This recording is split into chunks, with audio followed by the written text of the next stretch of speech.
Is a vote for Kamala Harris saving conservatism? And what was Kamala thinking with Tim Walz? Welcome to the Weekend Spectator with Paul and Grace. I'm Grace Reilly here with Paul Kengor, and we're excited to be with you this week for quite a few topics that are crazy that I'm sure we didn't think we'd be talking about. Yeah, good to be back with you, everybody. And she's right. We got some crazy topics today, starting off with David French, who I think has really lost it. He really has. That first sentence I just said, the first question of, is voting for Kamala saving conservatism? That's actually a real question, apparently. That was a real headline in the New York Times by David French this week. And obviously, that's the most ridiculous, laughable statement. But he was quite serious in his piece, and Jeffrey Lord wrote a great piece for the American Spectator breaking it down. But I mean, how crazy is that? We're especially going to get into how radical this ticket is. But to say that voting for Kamala Harris has anything to do with saving conservatism is the most ridiculous thing ever. The tent is not that big for what constitutes conservatism. Well, that's right. And look, let me say for the record that I've met David French. I like him, and we've brought him to Grove City College a number of times. And in fact, the first time we brought him, I brought him here. I think the first couple times I personally brought him in. And now there's also kind of the older David French and then the newer David French, who is kind of like today's New York Times conservative David French, right? Which is a very different than like a National Review conservative, right? Mhm. Or certainly an American Spectator conservative. But he is, I mean, there's this term, right? Trump derangement syndrome, which a lot of very, very pro-Trump people that sometimes get the term Trumpist applied to them probably throw around at anybody who has any misgivings about Donald Trump at all, right? But I'd say you're probably pretty close to Trump derangement syndrome when it's gotten to the point where you're not just voting against him, or you're not just not voting for him or writing against him, but you're driven to the point where you want to vote for Kamala Harris. Okay, and no, that is not necessary. You don't want to go there. All right, and we all get it, David. Right? You don't like Donald Trump. Got it. All right, fine. Okay, fine. Don't vote for him. Or yeah, and I know some people would say, well, you should at least lesser of two evils. Vote. All right, but don't vote for him. That's fine. Write in somebody else if that's what you need to do. Go ahead. But to vote for Kamala Harris, I mean, she's to the left of Hillary Clinton. I mean, she's to the left of Barack Obama. This is the most Biden. radical, To the left of Biden. ideologically, politically unattractive candidate the Democrats have ever run. Why would you vote for her? Yeah, there's no good reason at all. I can't think of a single good reason why someone who's claiming to try to save conservatism from Yeah, and its that's his reason, right? allegedly. Well, the reason is to save conservatism. Yeah, I'm gonna read a tweet quickly from Liz Wheeler because I thought it was kind of funny and hit on this. So the headline David French wrote was to save conservatism from itself, I'm voting for Harris. And she wrote to save the baby, I'm aborting her, to save kids from gender ideology, I'm transing them, to save the Second Amendment, I'm confiscating your guns, to save free speech, I'm censoring you, to save your job, I'm firing you, and to save the American Republic, I'm voting Marxist. So I thought that hit pretty well at the point, right? I mean, Well, and by the way, so apply that logic to, let's say, 2020, for example, right? Let's say that would have been the thinking back then, or no, 2016, right? To save conservatism, I'm not voting for Trump, I'm voting for Hillary Clinton. Well, you wouldn't have, and by the way, David French was long a really good pro-lifer, right? I mean, he was at Harvard. When he was here at Grove City College, he was talking about being the lone pro-lifer at Harvard and all the great stuff he did, speaking up for the pro-life cause.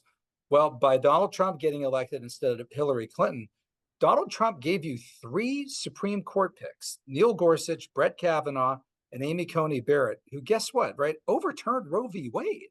So you helped conservatism by getting Trump over Hillary. If Hillary had been in, that would not have saved conservatism. I'll tell you what it would have saved. It would have saved Roe v. Wade. All right. It would have preserved Roe v. Wade if Hillary Clinton had been elected.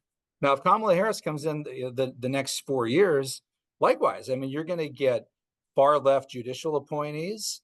And I understand that David thinks that Trump isn't a conservative, but it's undeniable that on policy issues, right, he did more for conservatives, certainly, than Hillary Clinton would have, than Joe Biden has, and certainly more than Kamala Harris. So I don't buy this. And by the way, another part of this, Grace, too, this is one of those arguments that, well, we're going to save this to do this now. It's always kind of like looking ahead at the rosy road ahead. If we stop this guy from taking, a lot of life is a matter of choosing a lesser of two evils. So obviously, David, I think, would think that this is a lesser of two evils situation. Maybe does he think that Kamala is the lesser of two evils here? Maybe he does, but in order to pick her to save conservatism, just nonsense. I completely disagree. Oh, I do too. And I think too, this is a good time to kind of move into why that is, in the sense of Kamala is the most radical. As you noted, she's further left than all of these other Democrats who have been in office, run for office recently. And that's one of the reasons it's so astounding that she's even the supposed nominee. Now, she was pretty much ushered in. It's not that anyone voted for her. She hasn't been popular, which we talked a lot about on the last episode. Just the fact that she's never been a likable candidate. That's why she Right. wasn't the nominee before when she ran. She Would she does come in like ninth among the Democrats in the think came primary? close to last or like she was by no means a front runner for Democrats. Democrats were not picking her. She was not a favorite by any means. Right. She's always, Widely disliked. yes, widely disliked by both sides. So for her to be just pushed ahead like this all of a sudden is already pretty crazy. But You beyond know, that, can I add to that? yeah, go ahead. Donald Trump did an interview. I think it was with Fox News. In fact, it was when I was at Spectator's offices last week. So I was at the hotel room, and so I heard it. I got to listen to it about a half an hour of it. And Trump was making really interesting comments about how he felt bad for Joe Biden because he felt that the Democrats had conducted a kind of a coup. I think he used the word You coup, did, right? Yeah, yes. not coup d'état, people, right? I mean, not not with blood, right? But a kind of a silent coup of Biden because Biden clearly wanted to stay in. And all of a sudden, and Trump was right about this, Democrats realized that Biden was not going to be able to beat Trump. And so they moved him out. They pushed him out. And Yeah, they and what Trump replaced had him. said that basically the Democrats would have said we can do this the easy way or the hard way, and the Right. hard way ended up happening, which is why Biden still, by the way, is MIA. I mean, he was on the beach this past week, Totally. but people still are having questions about who's running the country because since all of this happened, no statements from Biden on it. We still haven't actually heard out of his mouth why he stepped down. That still hasn't happened. He's Right. dodged the media. Kamala has dodged the media. She hasn't, well, at least at the time that we're recording this, she still hasn't done a single interview or press conference. She's scheduled to have done one yesterday when you're watching this. So on Friday, we'll see if that happens. But she's been dodging the media. So there's no transparency from this administration in office. And it's looking like it's going to continue down that road with the way that Kamala has been running her campaign. Yeah, I mean, could you imagine the media reaction if Trump and the Republicans were doing this, right? Complete silence. They'd be calling for the 25th Amendment. Where's the president, right? And also too from these proponents of democracy, right? They'll talk about democracy, democracy, democracy. What could be more undemocratic than them just anointing Kamala? And I mean, I do a lot of media and like one of the regular shows I do, Drew Mariani show on Relevant Radio, and we were talking about this all summer. Drew would say to me, Professor Kengor, so what happens if Biden decides to step down or they move Biden out this summer? And I would say, well, Drew, here's what would happen, right? So you have the Democratic convention. It comes up the week of August 19th, August 20th. So there will be a big decision at the convention. And so this will be like an old time convention, the way they're supposed to be. So Kamala will probably be one of the leading candidates. They'll hash it out. You'll have the delegates from different states because they are Biden's delegates. I said, this will be an actual interesting convention because it'll be between maybe Kamala, Whitmer, Gavin Newsom, but none of that even happened. They just picked her, pushed her forward, and then all of a sudden she's just like the golden girl, and everybody is supposed to support her. This has been, again, for the people who talk about democracy, this could not be more undemocratic for the Democratic Party what they did. And part of it too, so that it was very surprising, and part of it had to do a bit with behind the scenes, the campaign money. So when Biden stepped down, who that could Right. be. And that's one of the reasons. I mean, I haven't followed it too closely over the past 20 days since the initial news of that coming out. So things may have changed, but that at least was a factor where all of the campaign money Biden had raised could maybe be transferred to Kamala. Yeah. With legal Right. challenges from the right, but it certainly couldn't go to anyone else. It couldn't See, go and if the Republic, yeah, I know people hate this, like, well, what if kind of thing, but it's true. If Donald Trump had did something like this, the liberal media it would would be be the end of the going world. bananas, right? I mean, this is for all that the money and the delegates and the transfer. You're right. No transparency. Transparency. This is not democratic. This just sort of happened, and everybody in the media, because it's a liberal dominated media, it's a liberal media, they're just peachy with it. They're not even going to ask any questions. They're not going to suggest there's any scandals about it. Flip us around the other way. The Democrats would be holding hearings on this in Capitol Hill. They'd be filing lawsuits. People are probably asking, filing lawsuits, Kengor, about what? Believe me, they'd figure out a way to do it. All right. But instead, she's going to waltz into the convention, and I guess they're just going to make her the nominee with no dissent and no challenge. It's crazy. Yeah, and just quickly, because we want to talk about Waltz too, because there's also questions of will he even make it that far, because he was Right. a horrible choice. But just to highlight some of the media bias we're talking about, this happened this past week. CBS News put up two different stories, different times apart, about Trump's no tax on tips. So if you've seen that policy floating around, Trump decided this was an early campaign promise, no tax on tips, his slogan. He started this. But all of a sudden this week, Kamala Harris jumped on the bandwagon and kind of took the policy as her own. But what is so Right. interesting is how this illuminated media bias. I'm going to read you the two headlines from CBS News on the same exact policy for these two different candidates. So for Donald Trump, it reads, former President Donald Trump's vow to stop taxing tips would cost the federal government up to $250 billion over 10 years, according to a nonpartisan watchdog group. Now let's look over at the Kamala headline, right? Vice President Kamala Harris is rolling out a new policy position saying she'll fight to end taxes on tips for service and hospitality workers. If that's not bias, if Disgusting. that doesn't perfectly show how Perfect. far gone, I don't know what does. That is a perfect juxtaposition, and that's what they do. And in fact, and in fact, I read, I couldn't confirm this, that Kamala was actually against that at one point, but she now, just like So here in the she state of, actually was directly responsible for creating the problem in a sense. It was, I believe, 2023, she cast the tie-breaking vote on right. the bill that would then have the IRS be tracking tips to ensure that they were taxed. So she's responsible effectively for having the tax on tips be stricter, but now all of a sudden is saying this. Wow. And it really does, it is something that's much more Trump than her, right? Trump has always been in the entertainment industry. Trump has always been a tax cutter, a businessman. So you would expect him to have a position like that. I have two daughters that are baristas, and one of them is a waitress right now, right? They could benefit from this. But yeah, she just kind of slides right in, changes her position, makes herself a political chameleon. She's looking for anything at all to make herself a moderate, just like her moderate running mate, right? The grandpa from the Midwest, right? Tim Walz. But in Pennsylvania too, on the fracking industry. I mean, she's terrible on fracking, energy, all the things that Trump is good on. But the last 4 years under Biden, she's trying to, I think, flip on that too. She is. But yeah, people in Pennsylvania, believe me, she's no friend of the fracking industry.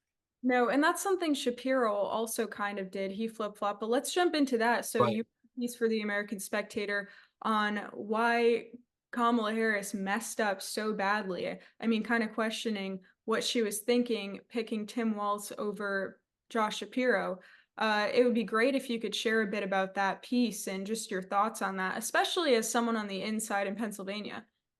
Right. I was shocked, Grace. I mean, everybody thought Everyone that was shocked. Conservatives celebrated because it was such a horrible choice of hers. yeah, in fact, Trump that morning that I heard him on Fox News said I'm thrilled with the pick of Walz, We right? tweeted that out. Yeah, Right. great choice, Kamala Harris. And I mean Shapiro, everybody thought it was going to be Shapiro. And remember, Kamala is in Philadelphia. And everybody says, okay, Kamala's in Philadelphia. She's going to make her vice presidential pick tomorrow from Philly. It's like, well, okay, obviously it's Shapiro. I mean, if I had $100,000 to bet, I would have bet on Shapiro, right? I mean, that's an Her easy choice bet. politically. Yeah, right. And what were the odds of picking Tim Walz of Minnesota? No one even knew who he was. The guy's a virtual unknown, right? I mean, you probably could have probably could have made 2 million if you bet 100,000 on that one. But interestingly, who knew about Tim Walz? Kamala Harris did. Why? Because she loves what he did in Minnesota. She loves what he did during George Floyd, during the riots, all of that stuff. He handled it terribly. And she probably fell ideologically in love with him because of that, head over heels for Tim and what he did with the riots in Minnesota. And then she probably learned during that time, which no doubt put him on her radar, that he's an ideological soulmate who agrees with her. In fact, may even be to the left of her, if that's possible, right? On issues like transgender bathrooms. I mean, even tampon machines and boys' restrooms. I mean, he is really a radical. And the media, here once again, here's how just disgusting the media is. The idea that they're going to try to run him as this like Midwestern, well, he's a Midwesterner and he was in the military. He's like your grandfather, right? Like some some guy from Nebraska in a cornfield. And on the whole Midwest point, let me point this out. Minnesota is the most liberal state in the Midwest every 4 years. All right. Going back at least 50 years. Here's a fascinating fact for you. A lot of people know who followed Ronald Reagan know. Ronald Reagan in 1984 won 49 out of 50 states. Astounding. You say, wow, which state did he lose? Right? He lost Minnesota. Minnesota, how? Well, okay. The guy he ran against, Walter Mondale, vice president to Jimmy Carter, was from Minnesota. Ah, okay, that must be the reason. Well, hold on. Reagan actually lost Minnesota in 1980. Also, when Reagan won 44 out of 50 states in 1980. Reagan in 1980 and 84 twice won California, New York, New Jersey, Pennsylvania, even Massachusetts. Reagan twice won ultra liberal Massachusetts. The only state he didn't win was Minnesota. So Minnesota is this anomalous, outlier, far left among all the different Midwest states, which also gets to the point of what does picking Walz do for Kamala Harris electorally? I mean, it's not like, boy, Minnesota was in jeopardy and it's worth 30 electoral points. She was going to win Minnesota easily. He does nothing for her. What she needed was Pennsylvania. Shapiro would have helped her in Pennsylvania.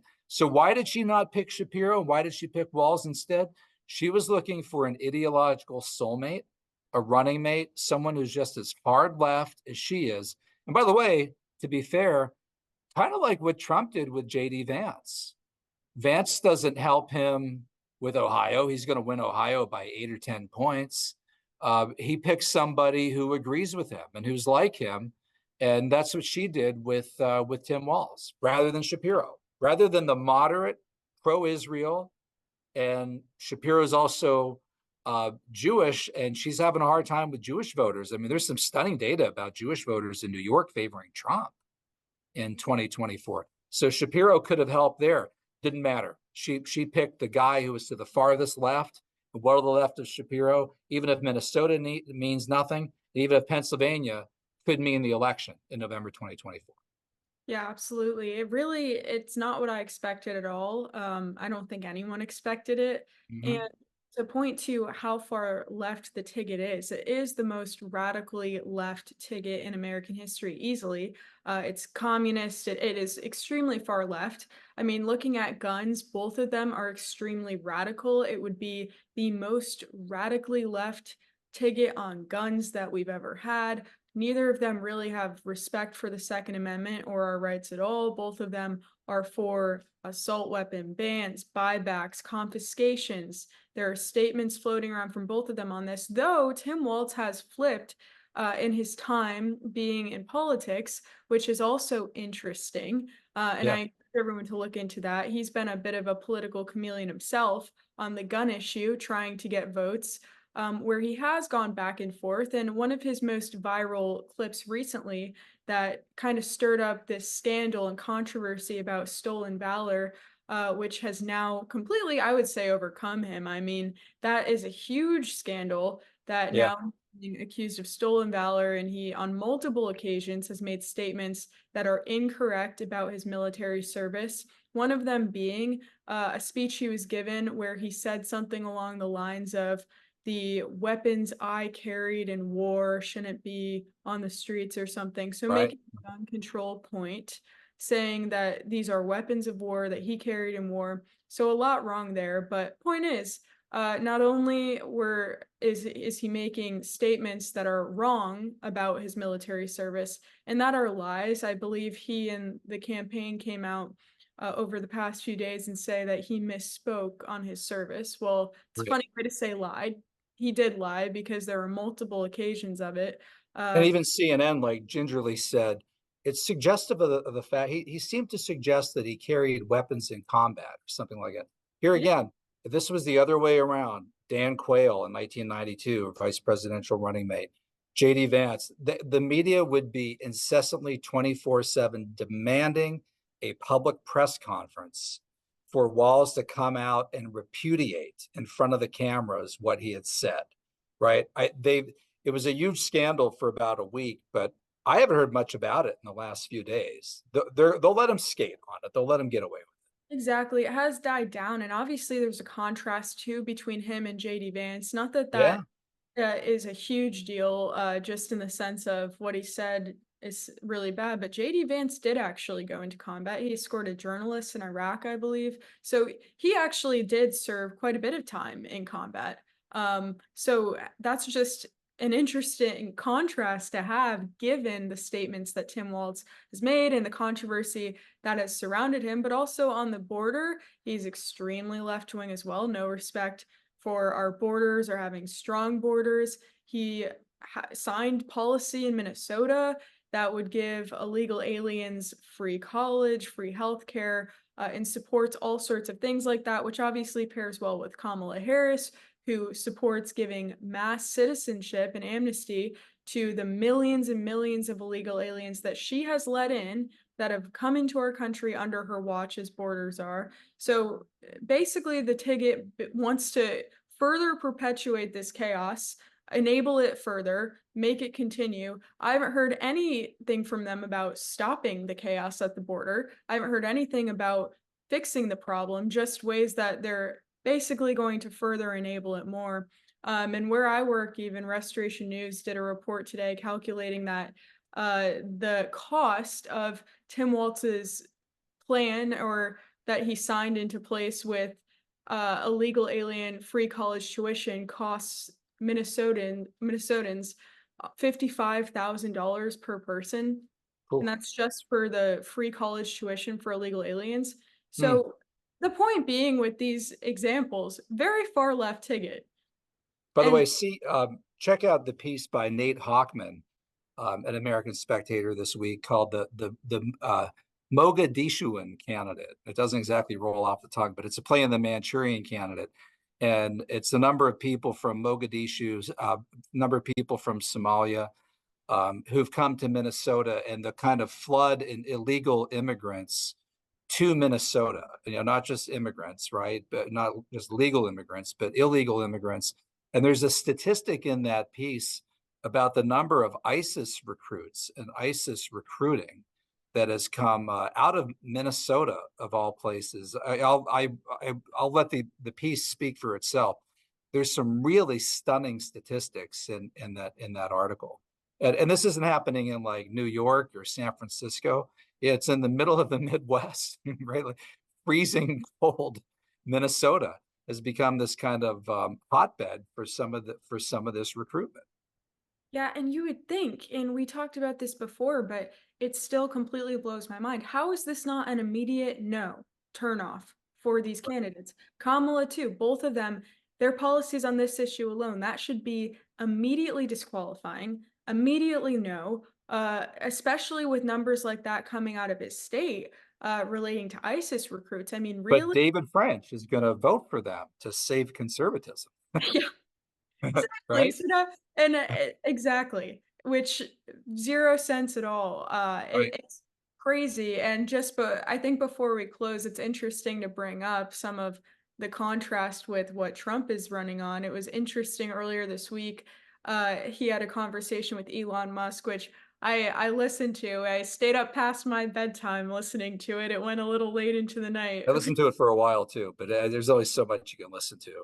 Exactly. It was a lot of what I would have expected, but I think the takeaway relating to this, the way he talks about foreign policy, the way he talks about his negotiations with leaders in of our adversaries, right? Of Yeah, other Russia and and yeah, I mean, he brings up the good point of imagine Kamala Harris negotiating with these people. I mean, we've already seen the disaster that the administration has been thus far with the chaos and war that started across the world.